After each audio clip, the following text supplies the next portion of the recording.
চলো বন্ধুরা আজকে একটা রাগী রাফির গল্প শুনি তার মুখ থেকে। কিভাবে সে রাগকে কন্ট্রোল করে সবার কাছে প্রিয় হল। আমার নাম রাফি, আমি অনেক রাগী মানুষ এর মধ্যে একজন। আমি কথায় কথায় রেগে যেতাম।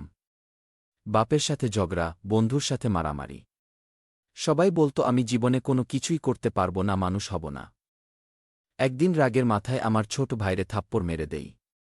ভাইটা কাঁদতে কাঁদতে বলে, কি ভাইজা, তুমি আর আগের মতো আদর করো না, তুমি সবার সাথে খারাপ ব্যবহার কর, সবাই তোমাকে খারাপ বলে। আমার বুকে লাগলো রাতে, আমি আয়নায় নিজেরে দেখে নিজেই ভয় পেলাম।